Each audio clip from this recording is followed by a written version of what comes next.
ચોમાસાની તારીખો સાથે આગાહી હવામાન નિષ્ણાત અંબાલાલ પટેલે કરી છે આગાહી 12 જૂનથી ગુજરાતમાં ચોમાસાની એન્ટ્રી થઈ શકે વલસાડ અને સુરતમાંથી ચોમાસાની એન્ટ્રી થઈ શકે છે 22 જૂન સુધીમાં મોટા ભાગમાં ચોમાસું આવી જશે કેટલાક વિસ્તારમાં અતિ ભારે વરસાદ થઈ શકે છે હવે ચોમાસું તારીખ 10મીએ લગભગ ક્યાંક વલસાડથી નીચેના ભાગોમાં અથવા સુરતના ભાગોમાં પહોંચી શકે અને આ ચોમાસું લગભગ આગળ વધતું કેટલીક મોસમ પ્રણાલીના કારણે તારીખ 12 થી 15માં ગુજરાતમાં આવી શકે અને તારીખ 15 થી 22માં ગુજરાતના ઘણા ભાગોને આવરી લે પણ ઉલ્લેખનીય છે કે આ ચોમાસું અતિ ભારે વરસાદનું હશે અને કેટલાક ભાગમાં જળભરાવ થવાની શક્યતા રહેશે। તો વરસાદની વિસ્તાર સાથે અંબાલાલ પટેલે આગાહી કરી છે મધ્ય ગુજરાતના ભાગોમાં ભારે વરસાદ થઈ શકે છે સુરેન્દ્રનગરના ભાગોમાં ભારે વરસાદની સંભાવના રહેશે ચોટીલા હળવદ સહિતના વિસ્તારોમાં પણ ભારે વરસાદ થઈ શકે તો વડોદરા પંચમહાલમાં અતિ ભારે વરસાદની શક્યતા રહેશે દક્ષિણ સૌરાષ્ટ્રના ભાગોમાં પણ અતિ ભારે વરસાદ થઈ શકે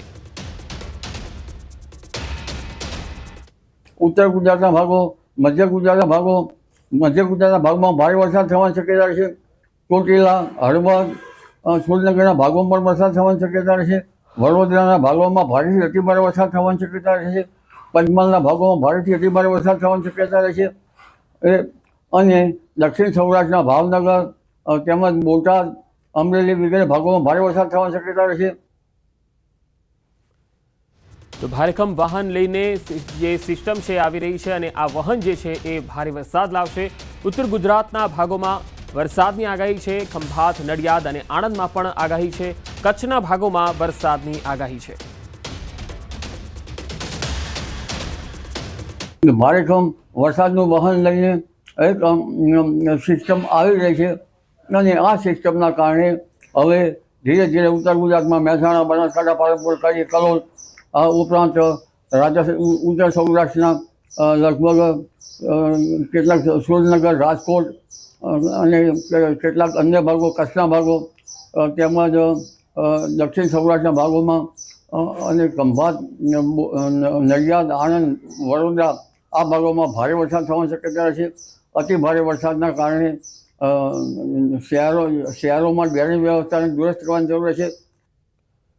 કચ્છના વાગડમાં ભૂસું ખાધા બાદ 23થી વધુ ગાય ભેંસના મૃત્યુ થઈ ગયા પશુઓના મોઢામાંથી લાળ ચપક્યા બાદ અશક્ત થઈ ઢળી પડે છે 100થી વધુ ગાય ભેંસ હજુ સારવાર હેઠળ છે દૂધની ફેક્ટરીમાં બન્યું હતું ભૂસું ઘટના બાદ ભૂસાનું વેચાણ અટકાવી દેવામાં આવ્યું છે વૃંદાવન ગોપનાથ એગ્રો ભૂસાના વેચાણ પર રોક લગાવાઈ છે દુધઈ ખાતે આવેલી ફેક્ટરી તાત્કાલિક બંધ થઈ છે। તો કચ્છના વાગડનો આ બનાવ છે જ્યાં ભૂસું ખાધા બાદ 23થી વધુ ગાય ભેંસના મૃત્યુ થઈ ગયા છે આ જે ગાય ભેંસે જે ભૂસું ખાધું છે એ ઝેરીલું હોઈ શકે છે હાલ તપાસનો વિષય છે 100થી વધારે ગાય ભેંસો હજુ પણ સારવાર હેઠળ છે આ પશુઓએ આ ભૂસું ખાધા બાદ મોઢામાંથી લાળ ટપકી અને ત્યારબાદ તેઓ ઢળી પડ્યા ઘટના બાદ ભૂસાનું વેચાણ અટકાવી દેવાયું છે દુધઈ ખાતે આવેલી ફેક્ટરીમાં આ ભૂસું બની રહ્યું હતું અને ત્યાંથી લાવવામાં આવ્યું હતું તાત્કાલિક આ ફેક્ટરીમાં પણ ભૂસું બનાવવાનું બંધ કરી દેવાયું છે અને હાલ તપાસનો વિષય બન્યો છે કે આ ભૂસામાં કોઈ એવું તત્વ છે કોઈ ઝેરી તત્વ છે જેના કારણે આ પશુઓના મૃત્યુ થયા છે।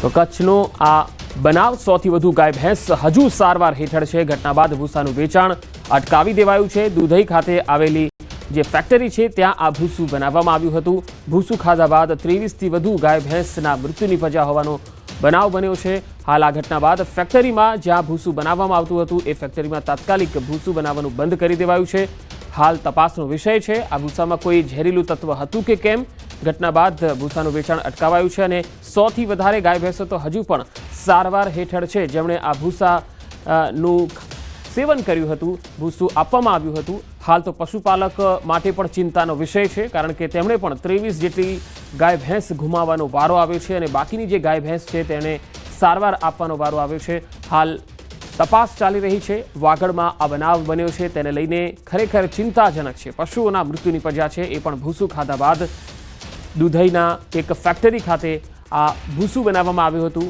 અને જે પશુપાલક છે તેઓ ગાય ભેંસ માટે આ ભૂસું ત્યાંથી લાવ્યા હતા. જ્યારે આ ભૂસું ગાય ભેંસોએ ખાધું તો ત્યારબાદ લાળ ટપકી અને આ પશુઓ ઢળી પડ્યા. હાલ આપણી સાથે ડૉક્ટર નુરુદ્દીન નાથાણી જિલ્લા પશુપાલન અધિકારી જોડાયા છે. નુરુદ્દીનજી, આપને પાસેથી એ જાણવા માંગીશું કે આ જે પશુઓએ જે ખોરાક લીધો છે શું તેમાં કોઈ ઝેરીલું તત્વ હતું? એટલે એવું અત્યારે કોઈ રિપોર્ટ દ્વારા બહાર આવેલું નથી, પણ જ્યાં જ્યાં પશુઓના મરણ થયા છે ત્યાંની જે પણ હિસ્ટ્રી ચેક કરીએ છીએ ને તો આ એક વસ્તુ કોમન છે કે દરેક જગ્યાએ આ ભૂસું ખવડાવેલ છે.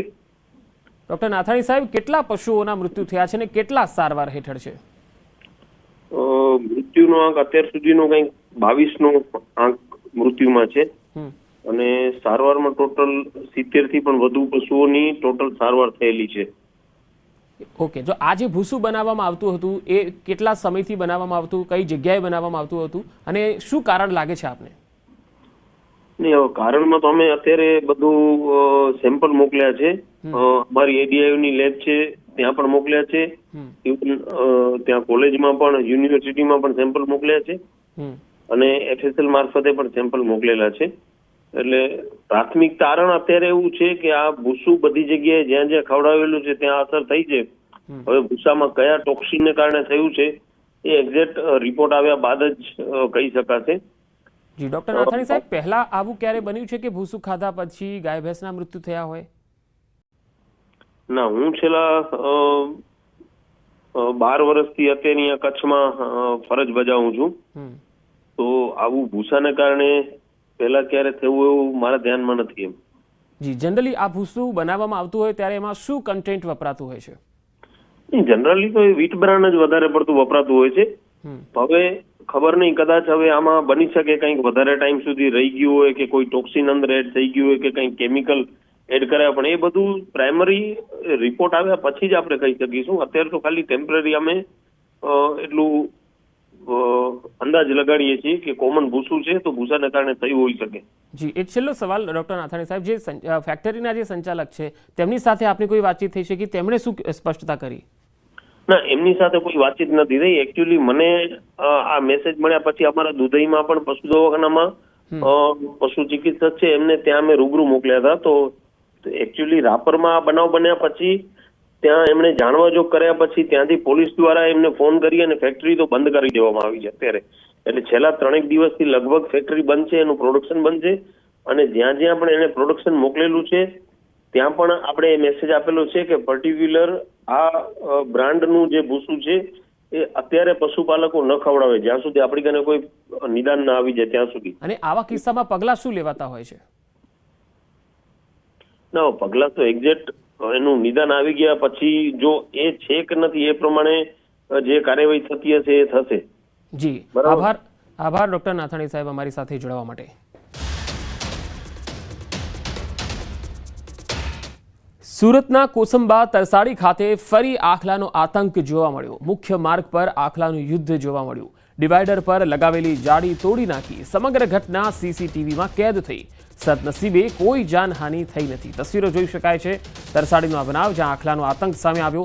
મુખ્ય માર્ગ પર આખલા યુદ્ધ જામ્યું. આ તસવીરો જુઓ. અહીંયા તો જે રોડની વચ્ચેની જે રેલિંગ હતી એ પણ તૂટી ગઈ. સાથે સાથે સદનસીબ અહીંયા એ કહી શકાય કે કોઈ રાહદારી અહીંયાથી પસાર નહોતો થઈ રહ્યો કે કોઈ વાહન ચાલક અહીંયાથી જતો ન રહ્યો, નહીં તો એ પણ એની અડફેટે આવી જાત. આ તસવીરો જુઓ.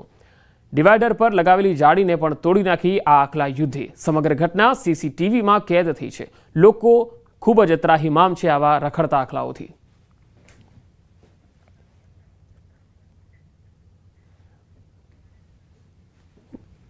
વધુ માહિતી મેળવીએ. સુરતથી સંવાદદાતા કેતન પટેલ જોડાયા છે. કેતન, આ જે રખડતી રંજાડ છે એ કયા કયા વિસ્તારોમાં સૌથી વધારે લોકોને ત્રાસ આપી રહી છે? પંકજ, ચોક્કસથી વાત કરું તો સુરત જિલ્લાની અંદર ખાસ કરીને કીમ, ઓલપાડ અને માંગરોળ તાલુકાના બારડોલી તાલુકાની અંદર રખડતી રંજાડે અનેક લોકો એના ભોગના શિકાર બનવા પામ્યા છે. તો આજે વાત કરીએ ખાસ કરીને સુરત જિલ્લાના માંગરોળ તાલુકાના કોસંબા ખાતે મુખ્ય માર્ગ ઉપર આજે આખલાઓ લડતા જોવા મળ્યા છે. CCTVમાં ઘટનાઓ ચેક કરવા પામી છે. આખલા એટલી હદે લડતા હતા.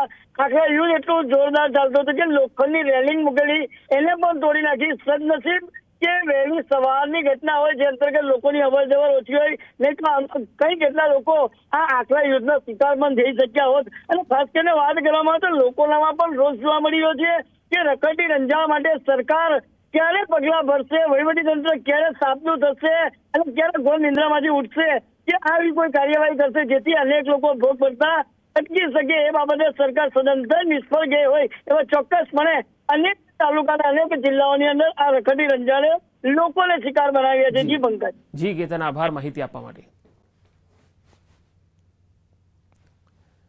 તો રાજસ્થાનના બાલોતરા શહેરના પણ એક દ્રશ્ય આવ્યા છે. આ તસવીરો જુઓ. અહીંયા આવારા પશુઓનો આતંક છે.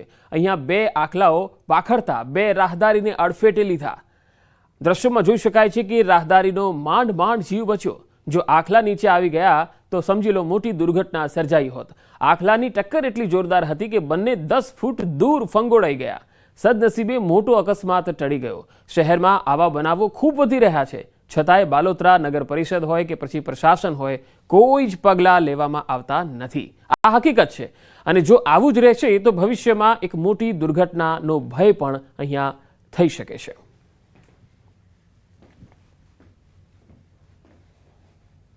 અને હવે વાત રફતારના રાક્ષસોની.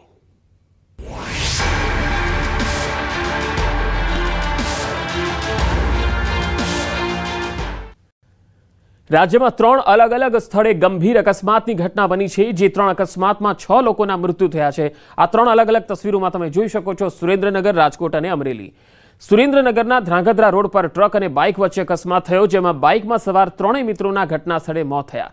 જ્યારે સાવરકુંડલામાં રોંગ સાઈડમાં આવતી 2 બાઇકને પૂર ઝડપે આવી રહેલ કિયા કારે ઉડાવી દીધી, જેમાં જોશી પરિવારના 2 સભ્યોના મૃત્યુ થયા, જ્યારે 3 લોકોને ઈજા પહોંચી. રાજકોટના લીમડા ચોક પાસે અકસ્માતની ઘટના બની, જેમાં કાર ચાલકે એક વૃદ્ધને અડફેટે લેતા વૃદ્ધનું ઘટના સ્થળે જ મૃત્યુ થયું. અકસ્માતની આ ઘટનાઓને લઈને અનેક સવાલ પણ ઉઠી રહ્યા છે. જીવલેણ અકસ્માતો પર ક્યારે બ્રેક લાગશે? કોણ રોકશે આ રફતારના રાક્ષસોને? ત્યારે આ અકસ્માતની વધતી ઘટનાઓને લઈને સવાલ છે. હવે રાજકોટનો અકસ્માત આપણે બતાવીએ. લીમડા ચોક પાસે અકસ્માતની ઘટના બની, જ્યાં કાર ચાલકે એક વૃદ્ધને અડફેટે લીધા અને વૃદ્ધનું ઘટના સ્થળે જ મૃત્યુ થયું. મીઠાભાઈ ધંધુકિયા નામના 65 વર્ષીય આ વૃદ્ધનું મૃત્યુ થઈ ગયું. કાર ચાલક વૃદ્ધને ઉડાવી અને ફરાર થઈ ગયો. પોલીસે કાર ચાલકને ઝડપી લેવા માટે તપાસ હાથ ધરી. વૃદ્ધનું મોત થતાં પરિવારમાં આક્રોશ છે અને જવાબદારો સામે કાર્યવાહીની માંગણી કરી.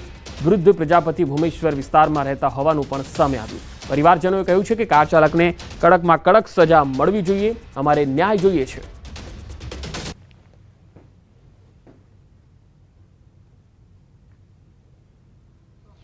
છૂટે છૂટ આવીને મારા પપ્પાને ઉડાડીને વયો ગયો છે. અમારો તો ઘર વિખાઈ ગયું ને આખું. એને તો કઈ નથી, ઈ તો એમને વયા ગયા છે સાવ. એટલે અમને ઈ ગમે એમ કરીને અમને ઈ વ્યક્તિ અત્યારે અમને હાજર કરો અહીંયા ગમે ત્યાંથી, એમ અમને ન્યાય જોઈશે પૂરેપૂરો. ત્યાં સુધી અમે લાશ નથી સંભાળવાના. ઈ વ્યક્તિ અહીંયા હાજર થશે પછી જ અમે લાશ સંભાળશું.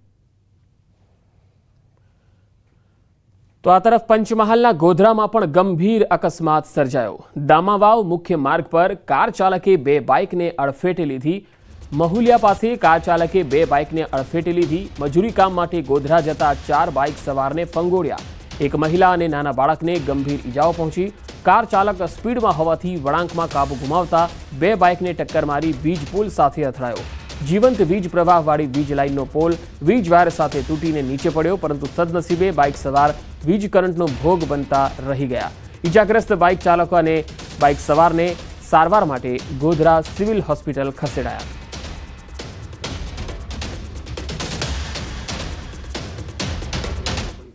વાત હવે કોરોનાની. રાજકોટમાં કોરોનાના વધુ 9 કેસ આવ્યા છે. 4 પુરુષ અને 5 મહિલાના કોરોના રિપોર્ટ પોઝિટિવ આવ્યા. અત્યાર સુધીમાં કુલ 95 કેસ નોંધાયા છે. 44 દર્દી સાજા થયા છે. 51 દર્દી હાલ સારવાર હેઠળ છે. વોર્ડ નંબર 8 શહેરમાં સૌથી વધુ કેસ 21 જેટલા કેસ આવ્યા છે. કોરોના સંક્રમિત થનાર દર્દીઓની કોરોના હિસ્ટ્રી પણ સામે આવી.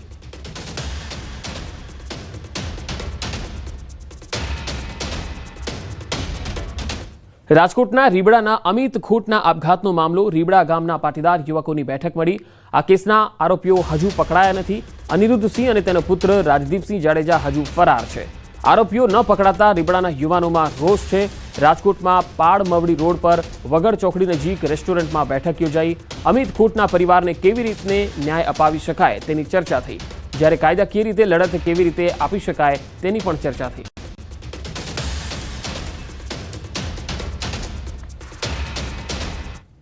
દાહોદમાં ભગવાન બિરસા મુંડાની પ્રતિમા ખંડિત થતા વિરોધ જોવા મળ્યો. બિરસા મુંડા સર્કલ ખાતે બિરસા મુંડાની પ્રતિમા ખંડિત થઈ. પ્રતિમા ખંડિત થતા આદિવાસી સમાજના લોકોમાં રોષ વ્યાપ્યો છે. સમાજના આગેવાનો અને લોકો સર્કલ ખાતે એકત્ર થયા. બિરસા મુંડાની પ્રતિમાનો હાથ ખંડિત થયો. પોલીસે તાત્કાલિક ખંડિત કરનાર જે વ્યક્તિ છે તેને ઝડપી લીધો છે. પ્રતિમાને ખંડિત કરનાર વ્યક્તિ માનસિક અસ્થિર હોવાની સામે આવ્યું છે. લોકોએ આ વ્યક્તિને માનસિક અસ્થિર હોવાના પુરાવા પણ માંગ્યા છે.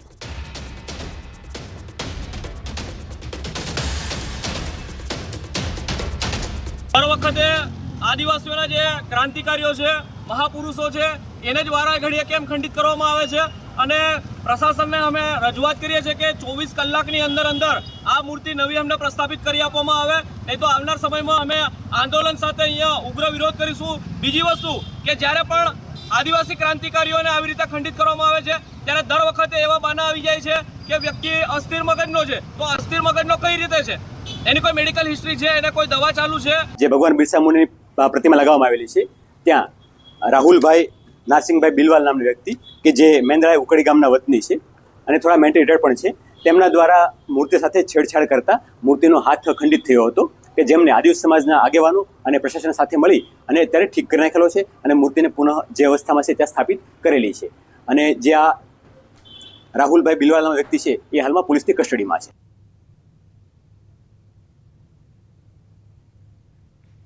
ભગવાન બિરસા મુંડાની પ્રતિમા ખંડિત થઈ, જેને લઈને લોકો અહીંયા વિરોધ કરવા પહોંચ્યા હતા અને કાર્યવાહીની માંગ કરી. બનાસકાંઠામાં પોલીસના આપઘાતની પોલીસ જ નથી લઈ રહી ફરિયાદ. પાલનપુરમાં પોલીસ કોન્સ્ટેબલે મોડી રાત્રે આપઘાત કર્યો હતો. ઘરમાં જ પંખે લટકી અને આપઘાત કરી લીધો. પાલનપુર પોલીસ ફરિયાદ ન લેતી હોવાના પરિવારના આરોપ છે. પોલીસ ફરિયાદ ન લે ત્યાં સુધી બોડી નહીં સ્વીકારવાનો નિર્ણય લેવાયો. ભુજમાંથી સસ્પેન્ડ થઈને સુરત ગ્રામ્યમાં ફરજ બજાવતા પાલનપુરના પોલીસ કોન્સ્ટેબલે આત્મહત્યા કરી છે. પાલનપુરના જગાણા ગામના વતની છે પોલીસ કોન્સ્ટેબલ. આપઘાત કરતા પહેલા તેમણે સુસાઇડ નોટ લખી અને તેમાં એસપી વિકાસ સુડા અને નલિયા પીઆઈ બીપી ખરાડીનું પ્રેશર હોવાનો ઉલ્લેખ પણ કર્યો. મૃતક કોન્સ્ટેબલની લાશને પોસ્ટમોર્ટમ માટે પાલનપુરની સિવિલ હોસ્પિટલમાં લવાઈ છે. જ્યાં સુધી પોલીસ ફરિયાદ નહીં લે ત્યાં સુધી પીએમ રૂમ નજીકથી ન હટવાની પરિવારજનોએ ચીમકી આપી છે. પોલીસ કોન્સ્ટેબલની આત્મહત્યાને લઈ પોલીસ બેડામાં ખળભળાટ મચ્યો છે.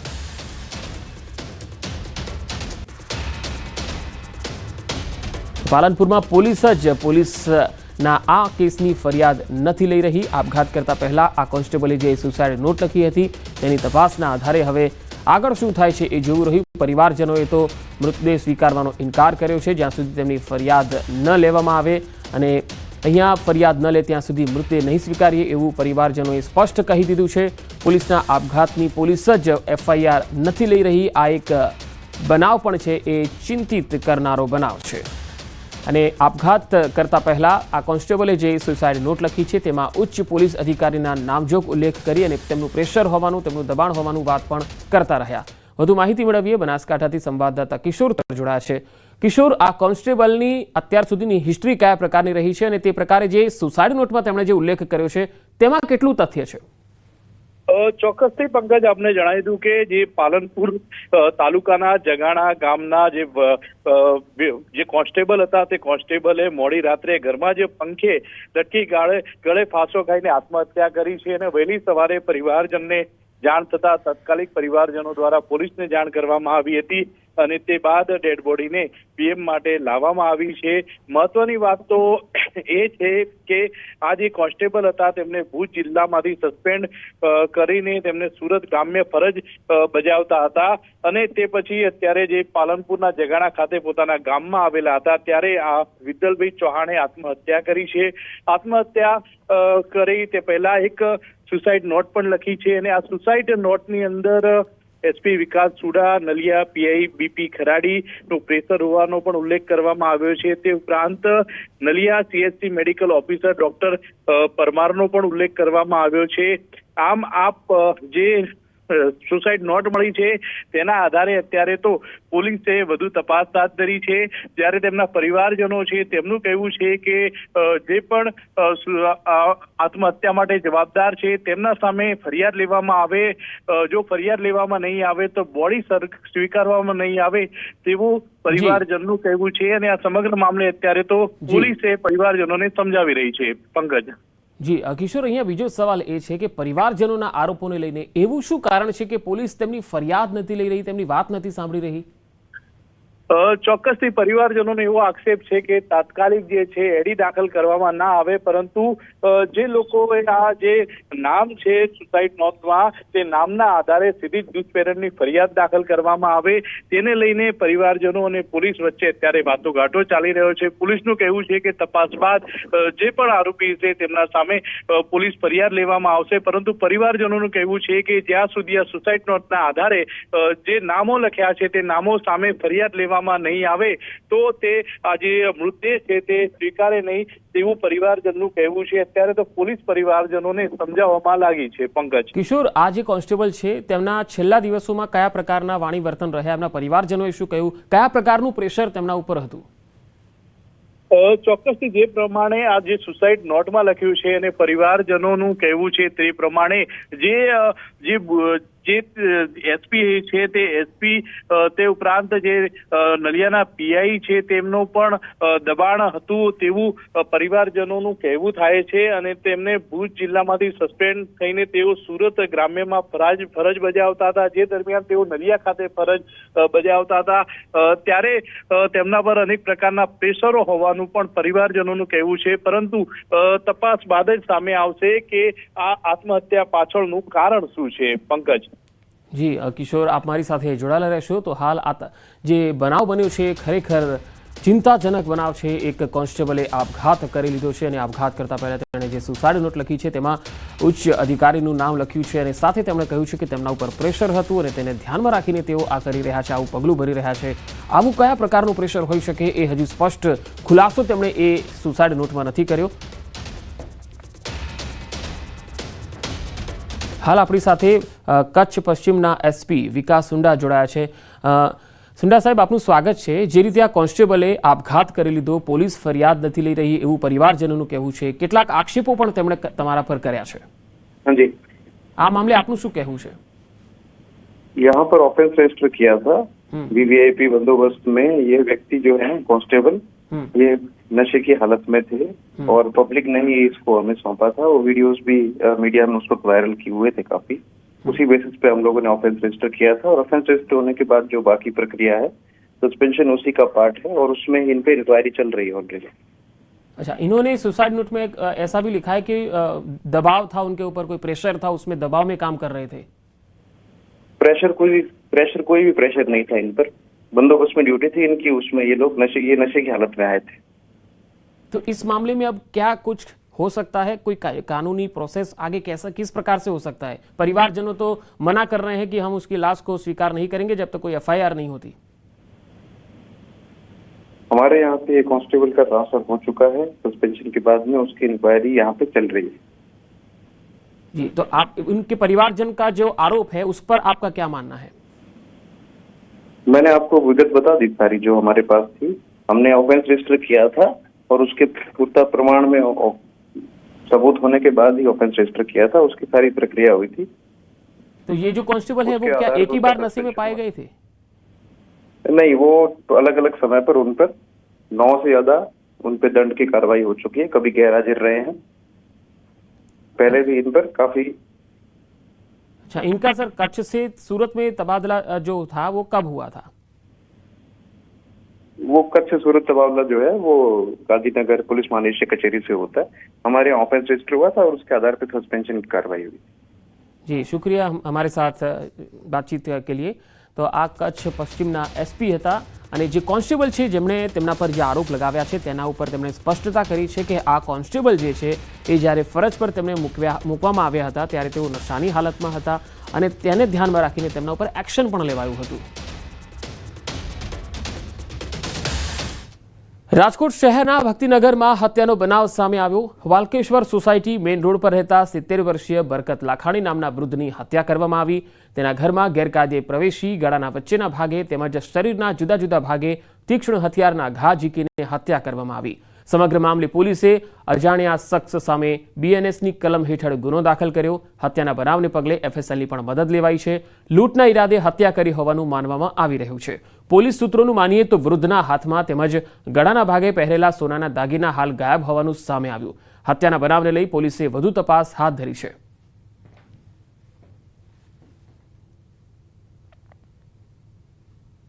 બરકત અલી ગુલામ હુસૈન લાખાણી નામના ઈસમ છે. એમનું ઉંમર વર્ષ 70. એ સિનિયર સિટીઝનનું મૃત્યુ થયેલું, એમનું ખૂન કરવામાં આવેલું અને ઘરની અંદર જ એમની લાશ હતી. અને એ બાબતે ગળાના ભાગે ને પેટના ભાગે ને છાતીના ભાગે ચપ્પુના નિશાનો છે. ભક્તિનગરમાં આ હત્યાનો બનાવ બન્યો હતો અને તેને લઈને હાલ તો પોલીસ તપાસ કરી રહી છે. આ બનાવને લઈને હાલ સ્થાનિક લોકોમાં પણ ચકચાર મચી ગઈ છે. રાજકોટના ભક્તિનગરનો આ બનાવ.